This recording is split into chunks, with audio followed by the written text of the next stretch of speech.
qu'est-ce que c'est un prophète? Qu'est-ce que c'est un être accompli?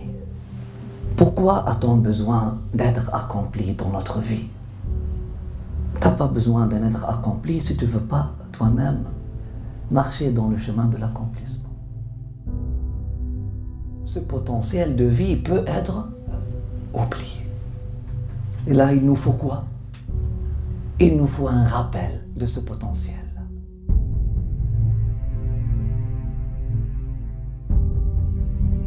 La naissance du prophète, sallallahu alayhi wa sallam, n'est pas n'importe quelle naissance. Son pèlerinage, sa prière, sa prosternation, son mariage n'ont pas été juste des épisodes. Donc, il faut étudier la vie du prophète sallallahu alayhi wa sallam afin de comprendre le vrai sens de la vie. Là, on comprend que c'est une vie qui n'est pas comme les autres vies. C'est un être qui a donné sens au verbe être.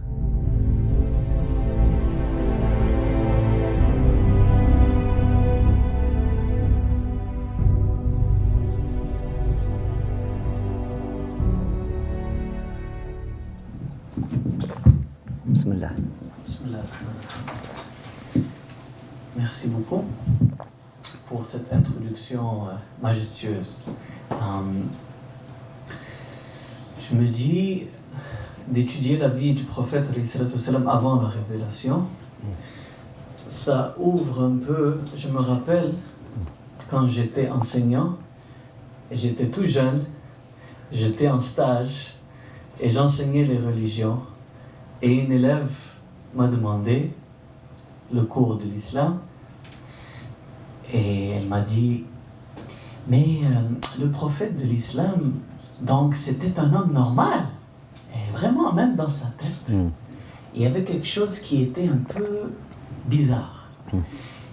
Et je pense que l'approche spirituelle permet de comprendre mieux ici quelque chose de hyper important, c'est-à-dire que c'est pas n'importe qui du jour au lendemain est devenu la référence de l'humanité ou la dernière chance de l'humanité, et ça nous permet de nous connecter avec lui parce qu'avant d'être prophète, il y a aussi un lien qu'on peut faire avec nous, c'est-à-dire que un modèle, ça devient un modèle avant d'être un prophète, ça devient un modèle après être prophète dans des aspects différents. Et donc ça devient inspirant, il devient quelqu'un de plus inspirant et de plus palpable, peut-être. Et donc, Mais là, ici, vous parlez de la vie du prophète avant l'islam, oui. De son enfance. Non, moi je parle l'étude de la période pré-islamique, des siècles qui ont précédé les années, l'étude de la Mecque, Médine, l'Arabie, l'Empire romain, l'Empire persan, la terre. Gabriel, bismillah. Oui, bismillah. Toujours sachant que l'approche qu'on va prendre, c'est une approche spirituelle. En quoi ça va nous servir une étude de l'époque pré-islamique si on va utiliser cette approche-là. Bismillah. J'aurais dit que c'était justement pour comprendre pourquoi il est arrivé et pourquoi c'est là-bas et pourquoi c'est dans ce peuple et pourquoi c'est dans cette langue et quel était le besoin, quel était le terrain avant que... Il y a toujours eu un terrain et avant l'arrivée de Jésus, il y a toujours eu un terrain qui a fait appel à ça, donc j'imagine que c'était pour expliquer pourquoi c'est là-bas. Bismillah. Oui. Donc, pourquoi, pour le voir comme modèle dans son enfance, dans son adolescence, pourquoi c'est là-bas? Oui, bismillah. Bismillah. Ça, c'est justement, je pense que c'est quelque chose qu'on entend souvent dans des approches plus historiques de l'étude du prophète sallallahu alayhi wa sallam, pour comprendre, oui, dans un certain point de vue, pourquoi il est arrivé dans cette époque, dans ce peuple, dans cette langue. Mais dans une approche spirituelle, je pense que c'est plus pour comprendre notre propre état. Allah. Parce que si le prophète sallallahu alayhi wa sallam a été envoyé pour donner une voix aux gens, pour les sortir justement de l'état qu'on appelle Jahiliya, alors pourquoi est-ce qu'on veut envoyer le prophète sallallahu alayhi wa sallam dans notre vie pour nous sortir de notre état dans lequel on est? Donc je pense que l'étude de la Jahiliya, c'est pour pour se reconnaître dans ce qu'on va étudier, se reconnaître dans les mots qu'on va voir chez des gens qu'on appelle les gens de la Jahiliya, etc. Donc pour s'étudier étudier notre état actuel et voir comment l'arrivée du prophète sallallahu alayhi wa sallam dans nos vies va vraiment nous bénéficier, nous amener au repentir. Et juste avant que je passe le micro, il y a quelqu'un en ligne, notre sœur Rachida, qui dit Oui. Pour comprendre que Dieu reprend toujours le dessus. Allahu Akbar. Lorsque vous parlez de l'État, Sidi Mehdi, laissez le micro avec vous. Lorsque vous parlez, vous dites notre État, on parle ici de notre état spirituel ou l'état de notre société. Bismillah. Je pense que les deux sont liés. Je serais porté à dire d'un premier abord notre état spirituel, mais je pense que ce serait faux parce que oui, c'est notre état spirituel, mais c'est cet état spirituel qui a les répercussions qu'on connaît sur notre état matériel ou concret, si je peux dire. Et puis quand on étudie la Jahiliya, d'une manière ou d'une autre, de toute façon, ce à quoi on a accès pour étudier, c'est des faits historiques. Donc des choses qui sont rapportées du monde matériel. On va en déduire des sagesses sur le point de vue spirituel, mais le matériau qu'on a à étudier, c'est des choses historiques. Donc si on veut les comparer à nous, on va comparer aussi dans ces termes-là, mais on va pouvoir transposer aussi les sagesses spirituelles qu'on va en tirer sur notre propre vie. Bismillah. Bismillah, oui. Oui, bismillah, vas-y. Notre sœur Nour, elle écrit en anglais, je peux le lire en anglais puis peut-être traduire. Elle dit I think we study it to have a basis of comparison to see how much Islam improved society. The value and improvement that was Islam in Arabia and the world can only be understood completely if we understand the... And après, elle a arrêté là, elle va continuer, j'imagine, après. Notre frère Damien, il dit chaque souvenir ont laissé des empreintes. Et quel impact était présent dans ces peuples avant la venue de notre prophète sallallahu alayhi wa sallam? Quels sont les éléments qui ont favorisé le choix divin pour ce terreau? Masha'Allah. Oui. D'autres points qui n'ont pas été mentionnés? Oui. Alex, après Adam. Bismillah. Si tu regardes la venue de chaque prophète, Aïssa, il est venu avec des miracles. C'était une époque où les gens, peut-être avec la méthodologie du prophète Aïssa, ça n'aurait pas nécessairement fonctionné. C'est des gens qui étaient très basés sur les devins puis les choses un peu fantastiques.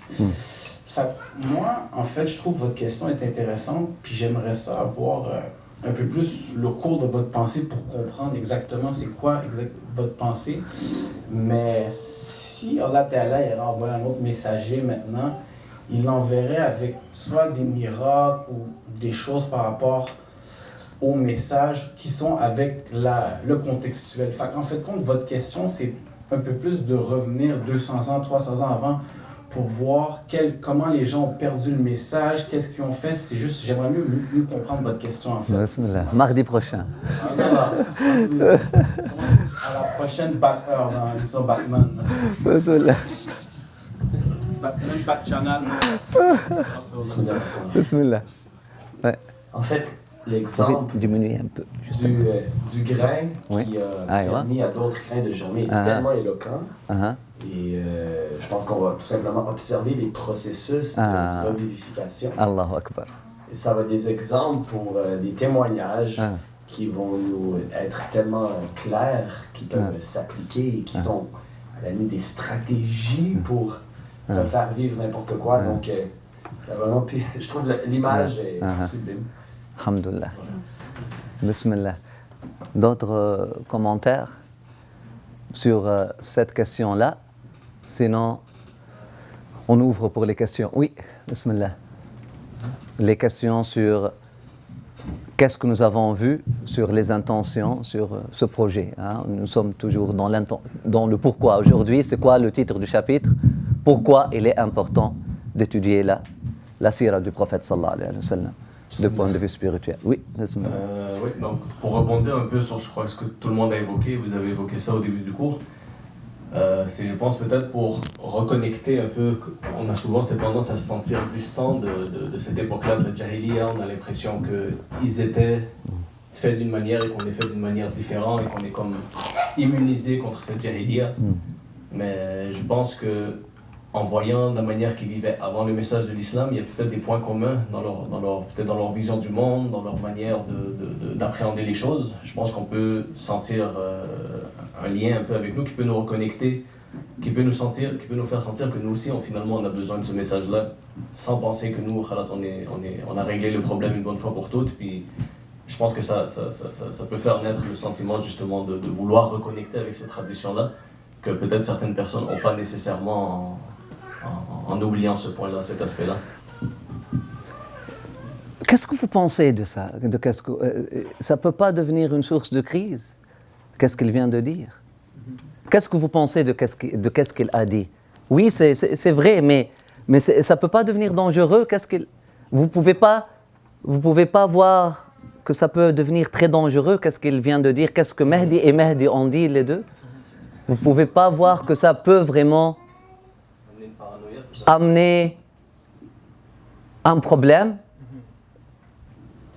Je veux entendre. Wa alaykoum tfadal, oui. Bismillah. Oui. Je pense aussi que c'est pour les rendre humains. Hein? C'est pour? Je pense que c'est pour les rendre humains aussi, pour qu'on puisse se placer de leur point de vue, puis comprendre le monde selon leur vision. Oui. Et pas les caricaturer, comme on les voit comme des barbares, c'est-à-dire qui enterraient leurs filles, puis ah mon Dieu, c'est horrible. Mais comment est-ce qu'on peut se mettre de leur point de vue pour justement les comprendre et avoir de l'empathie? Absolument. C'est bien. Donc, ce point de vue-là, mais je reviens sur le point que c'est très important. Je veux vraiment... Allahu Akbar. Je veux vraiment serrer ce vice aujourd'hui avant de passer. Hein? Avant que ça ne devienne un vice. Hein? Pourquoi? Vous ne voyez pas le potentiel de danger. Est-ce qu'on peut cerner ça? C'est un discours qui peut causer de problèmes. Qu'est-ce que Mahdi a dit? Et puis ce rapprochement entre la société moderne et la société de Jahiliya, ça va me rappeler un souvenir, une odeur qui pue un peu. Mais notre état, c'est-à-dire notre état intérieur. Très bien, très bien. Mais lorsqu'on parle de l'état social maintenant,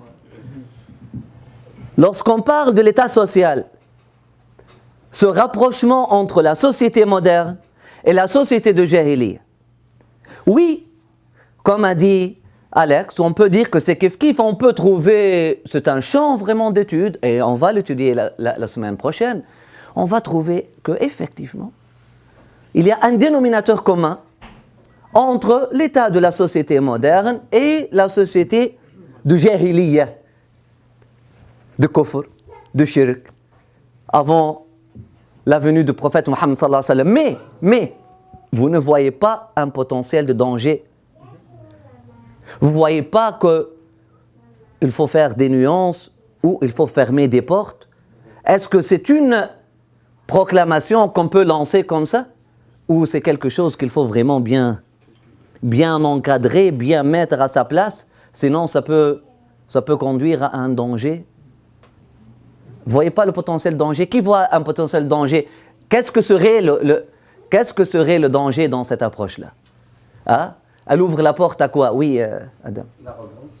L'arrogance. Elle ouvre la porte à l'arrogance du point de vue spirituel. Là, on devient arrogant, on pense, nous avons la guidée, ils étaient des barbares, et là, on commence. Mais ça ouvre la porte à quoi de pire? L'arrogance. Oui, c'est des Sam. La confusion avec... Pour moi, ça me fait juste rappeler un peu les confusions qu'il y a eu, qui a été fait dans le passé. Justement, c'est comme des idéologies qui ont voulu justifier leur colère, etc. Et puis, une confusion même au niveau légal. Une confusion au niveau légal. Et puis, ça ouvre la porte. Avec ce processus-là, à la fin, ça peut justifier de la violence avec une transposition du contexte historique qui était là, qu'on ne peut pas faire aujourd'hui. Et donc, il y a toute une idéologie qui peut se construire et qui a été construite d'ailleurs. Donne-moi des prénoms. Qui est... Il y avait un courant à un moment donné. Il y a au moins deux, vous pouvez donner 2 pôles, bien qu'il y avait plusieurs qui ont parlé comme ça. Vous pouvez au moins me donner 2 penseurs islamistes qui ont usé de cette analogie entre l'époque moderne et la jahiliya, et puis qui ont ouvert la porte à ce qu'on voit aujourd'hui. Il y en a beaucoup là. Donnez-moi 2 prénoms au moins, les leaders de cette pensée-là, par excellence. Sayyid Qutb, Sayyid Qutb, هذاك جنب بعد, mais Sayyid Qutb, Hassan Banna هو قبله, لكن Sayyid Qutb, celui qui l'a vraiment Idéologie. خلاص. Et puis le mouvement de At-Takfir wal Hijra, on va devoir faire notre migration parce que nous vivons dans une jahiliya. Et qui de l'autre, dans l'Asie? Mawdoudi. Al-Mawdoudi. Mawdoudi, Sayyid Qutb ont eu cette pensée-là, ont eu cette inspiration poétique,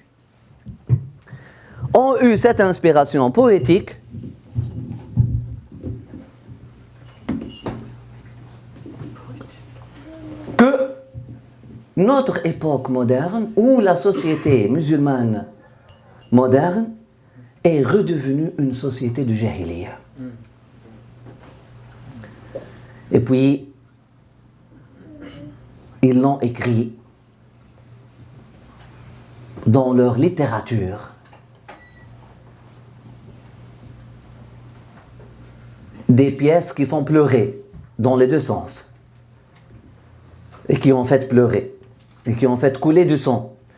Qui font pleurer parce que c'est très poétique. Lorsque vous étudiez par exemple le texte de Fi Dhilal al-Qur'an, de Sayyid Qutb, c'est un texte qui est très poétique. Qui peut vraiment bâtir en vous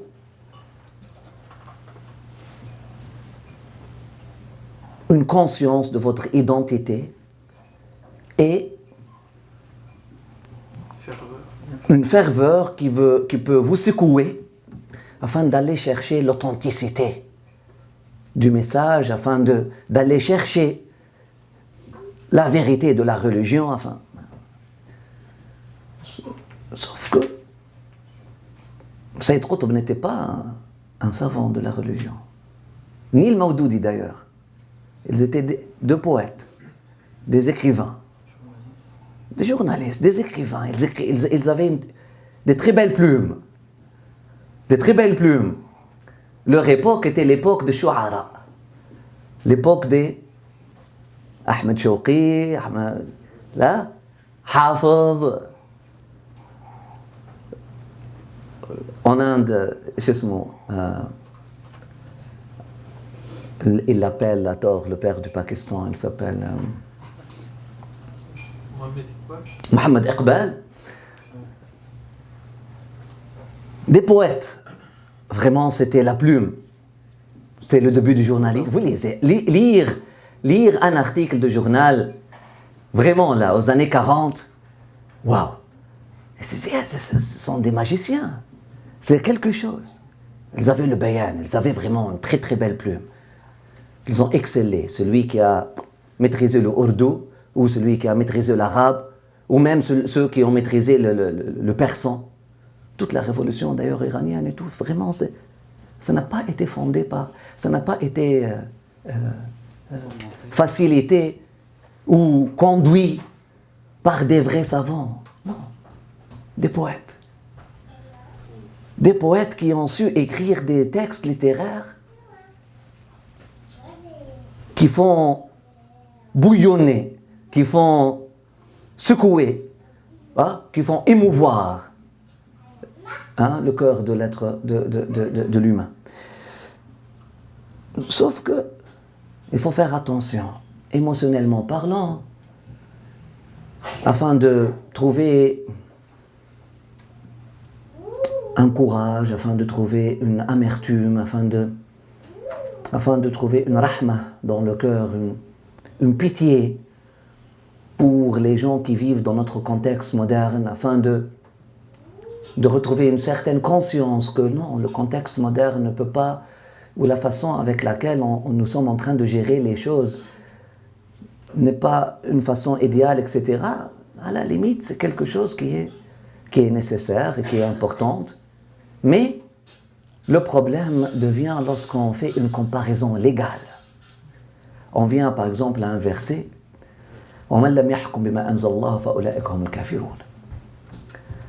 un verset dans le Coran, et ceux qui ne jugent pas avec ce que Dieu a révélé, ils sont les kafiroun. Et là, Sayyid Qutb l'a utilisé contre qui, selon vous? Ceux qui ne gouvernent pas, ceux qui ne jugent pas et ne gouvernent pas. Hein? Ils ont vite traduit, nous avons dit, leur approche, elle est approche quoi? Politique. Donc, ils cherchent à bâtir quoi? L'État politique islamique, ok? Donc, à chaque fois qu'ils vont lire le mot hukm dans le Coran peut avoir 19 sens. Un de ces sens-là, c'est gouverner. Ils vont oublier les 18 sens, ils vont se limiter au sens de gouverner. Donc ils vont l'interpréter, ceux qui ne gouvernent pas au nom de la religion, ceux qui n'appliquent pas la charia à la lettre, ceux qui ne coupent pas la main du voleur, ceux qui ne lapident pas les prostituées, ceux qui ne coupent, etc., etc., etc. Ils sont quoi? Ils sont des kafiroun, et puis ils vont le traduire, ils sont des mécréants. Ça donne quoi? Ça donne quoi? Ça donne, on peut donc les tuer. On peut donc prendre leur argent. On peut donc prendre leurs épouses comme des esclaves de guerre. On peut donc, etc. Vous voyez comment ils ont... Alors que ce verset même, est-ce que c'est un verset légal? Est-ce que c'est un verset qui a une portée légale? On parlait du texte de Mawdoudi, le texte c'est Qutb. Un texte. Nous avons dit ce sont des textes comment? Hein? Poétiques, littéraires. Littéraires. Ce ne sont pas des textes qui sont formulés par des juristes. Un juriste, il formule un texte légal. Un texte légal, on appelle ça muhakkam en arabe. Muhakkam. Un texte légal, il fait quoi? C'est quoi la différence entre un texte littéraire et un texte légal? C'est quoi la fonction d'un texte légal? Établir une règle, établir la loi. Qu'est-ce que cela veut dire une loi? Hein? Ça dit la façon de faire, ce qui va être attendu. Les relations dans la société. Les relations dans la société, oui. Condamne. Établit des conséquences. Un texte légal est précis dans sa portée, limité dans ses conséquences. Vous lisez le code civil, vous lisez le code pénal, un texte légal est comme ça, il est bien précis. Il s'applique à un contexte bien déterminé. Hein? Il cible un crime bien déterminé, ou un contexte ou une situation bien déterminée, et puis il donne un jugement bien déterminé, une conséquence légale bien déterminée. Un texte légal. C'est quoi un texte littéraire? À la différence du texte légal, le texte littéraire, il est quoi? Pour faire quoi? Les sœurs, parlez, les gens qui n'ont pas parlé encore. C'est très important. Le texte littéraire, c'est pour interpréter, c'est vrai? Un texte littéraire, pourquoi Lamartine a écrit sa littérature? Pourquoi Paulo Coelho a écrit son Alchimiste? Pour faire bouger les émotions. Et lorsqu'on parle des émotions, on parle de quoi? On parle du moteur de l'être humain. Et les émotions, pour les faire bouger, on peut résumer le mouvement du cœur de l'être humain en deux mouvements. Ce sont quoi? Hein? Non. Deux mouvements des émotions de l'être humain. L'amour et la haine. Accepter ou refuser. إقبال وإدبار. القلب له الإقبال والإدبار. Vouloir ou refuser. ترغيب وترهيب. ترغيب وترهيب. وعد ووعيد. Lorsque vous lisez le Coran maintenant, c'est quoi la nature du texte coranique? C'est un texte légal ou c'est un texte littéraire? Ou les deux ensemble? Les deux ensemble. Maintenant, majoritairement, il est littéraire ou légal? Le pourcentage du texte légal et le pourcentage du texte littéraire dans le Coran. Le Coran est majoritairement, essentiellement, un texte littéraire dans sa nature. C'est-à-dire, il s'adresse à quoi? Hein? نزلناه على قلبك. Il s'adresse au cœur. Pour faire quoi dans ces cœurs, à ces cœurs-là? Hein? Pour leur faire aimer la vérité, hein? Et pour leur faire haïr ou rejeter, hein? L'illusion et la fausseté. Hein? Ça. Voilà. Il y a quelques versets qui sont des versets muhakkamat, légal, qui s'appliquent à un contexte précis. Voilà, si vous avez l'héritage, faites ceci. Si vous avez des finances, faites ceci. Quelques versets qui nous donnent un modèle à suivre, qui nous donnent un commencement, et puis là, c'est un domaine de recherche. Ce verset-là que nous avons cité, le verset qui est derrière tous les courants islamistes, qui ont légitimisé les révolutions islamistes contre les gouvernements modernes dans les pays musulmans. Les gouvernements qui ne gouvernent pas au nom de la charia. Ce texte-là, وَمَنْ لَمْ يَحْكُمْ بِمَا أَنزَلَ اللَّهُ فَأُولَٰئِكَ هُمُ الْكَافِرُونَ. C'est un texte légal ou littéraire? Selon vous? Hein? C'est un texte légal qui a une portée légale précise. Est-ce que kufr kafirun huna c'est un hukm ou bien c'est une description poétique d'un état bien déterminé, une projection, une tawsif, un diagnostic psychologique d'un état de l'âme, d'un état d'âme?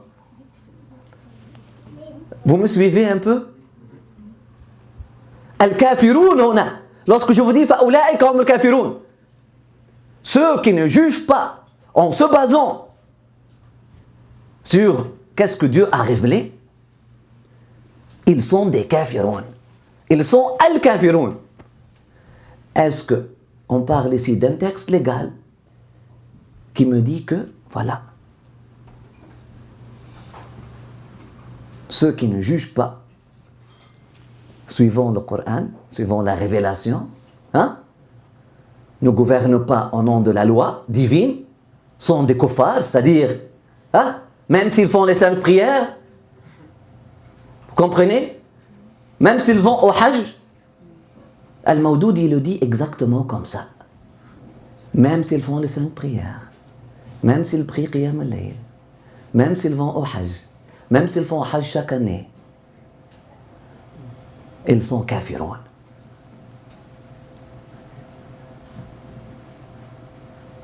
Les jeunes en Égypte aujourd'hui, à Sinaï, etc., les fervents de l'État islamique, etc., hein, le disent, mais ils disent ça a une portée légale. Non, ils sont kafirun. Khalas. بنوا عليه حكما. Ils ont établi un hukm là-dessus. Ils ont établi une conséquence légale précise. Une conséquence dans la science de l'aqida. Voilà. Parce que si je vous dis un texte, celui qui ne croit pas que Dieu existe est un kafir. C'est légal. Mais celui qui ne juge pas, en se basant sur la révélation, en s'outillant avec la révélation, est un kafir. Est-ce que c'est un texte légal ou c'est un texte littéraire? C'est littéraire et c'est la métaphore. C'est une métaphore. C'est un texte littéraire. C'est pour aider cette âme qui ne juge pas, qui refuse de se fier et de se soumettre à la guider. Ma anzalallahu, c'est pas ces quelques versets qui disent couper la main du... Non, non. Ma anzalallahu, c'est une balance. Allah, qu'est-ce que la anzal? Là, tout. Et juger ici, c'est pas juste gouverner. L'étendue du texte littéraire est plus grand ou plus petit que le texte légal? Tout. Combien de jugements vous faites par jour? Combien de jugements vous faites par jour? Apprécier, c'est un jugement. Accepter, refuser, accepter l'amitié de cette personne-là. Like sur Facebook, pour ceux qui sont en train de mettre des visages fâchés tout à l'heure. Et ceux qui sont en train de mettre like. Et celles qui sont en train d'envoyer des cœurs rouges. Ou ceux qui sont en train d'envoyer des cœurs rouges aussi ouverts parfois. C'est pas un jugement? Dire like, j'aime, c'est un jugement ou c'est pas un jugement? C'est un jugement. Maintenant, le verset littéraire, ce texte littéraire s'adresse à vous. Maintenant, vous avez mis like en se basant sur le mizan, la balance qu'Allah subhanahu wa ta'ala vous a fait descendre, ou en se basant sur votre propre passion. Et là, si vous mettez like ou je ne like pas, en se basant sur votre propre passion, en se référant à vous-même comme une référence ultime, votre réalité métaphorique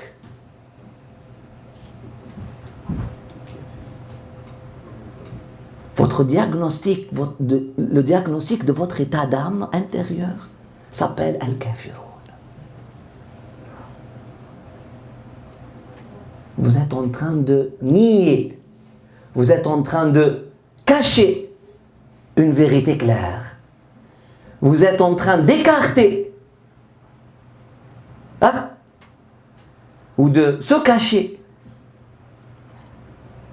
ou de chercher l'ombre d'un soleil manifeste, etc., etc., etc.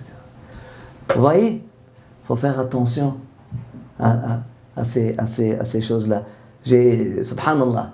Mais effectivement, donc mardi prochain, on va étudier, Inch'Allah, on va consacrer la séance de mardi prochain pour étudier l'époque pré-islamique, pré-naissance même du prophète sallallahu alayhi wa sallam. C'est très riche. On va parler de l'état économique, politique, social, mais vous comprenez qu'on va vraiment s'attarder sur une analyse de l'état d'âme, de l'être humain. L'être humain, ce n'est pas les êtres humains. L'être humain, l'homme, avant la venue de Muhammad sallallahu alayhi wa sallam. Donc, qu'est-ce que Muhammad sallallahu alayhi wa sallam a apporté à cet homme, à cet être humain? Non seulement qu'est-ce que Muhammad sallallahu alayhi wa sallam a apporté aux humains, non seulement qu'est-ce que Muhammad sallallahu alayhi wa sallam a apporté à la société des humains, mais qu'est-ce que Muhammad sallallahu alayhi wa sallam a apporté à l'individu, à l'homme, à l'humain, à l'âme, au cœur. à l'esprit. Sallallahu alayhi wa sallam. Qu'Allah subhanahu wa ta'ala vous garde, qu'Allah subhanahu wa ta'ala vous bénisse, qu'Allah subhanahu wa ta'ala nous accepte, qu'Allah subhanahu wa ta'ala accepte nos intentions, qu'Allah subhanahu wa ta'ala fasse en sorte que cette halaqa soit une opportunité pour la réconciliation entre nous et nous-mêmes, entre nous et notre religion, notre voie, entre nous et nos voisins, entre nous et nos prédécesseurs, entre nous et nos frères et sœurs, entre nous et Muhammad sallallahu alayhi wa sallam, entre nous et notre Créateur subhanahu wa ta'ala. Amin. Amin ya arhamar rahimin rabbil alamin. Qu'Allah subhanahu wa ta'ala soit satisfait de tout et toutes les volontaires, les frères et sœurs qui ont contribué et qui ont facilité ce projet-là, et qu'Allah subhanahu wa ta'ala fasse en sorte que ça soit une vraie voie de la floraison des cœurs, Inch'Allah. Dans la méditant sur la vie, Inch'Allah, du prophète, du messager, de l'apôtre, du Seigneur, subhanahu wa ta'ala. Allahumma salli wa sallim wa barak ala sayyidina Muhammad, نورك الساري ومددك الجاري واجمعنا به في كل الأطوار وعلى آله وصحبه نور. اللهم صل وسلم على سيدنا محمد نورك الساري ومددك الجاري واجمعنا به في كل الأطوار وعلى آله وصحبه نور. Alhamdulillah Rabbil Alamin. Le bar est ouvert et puis vous pouvez manger, vous pouvez socialiser, vous pouvez, Inch'Allah, boire du café. Alhamdulillah. Salam alaikum.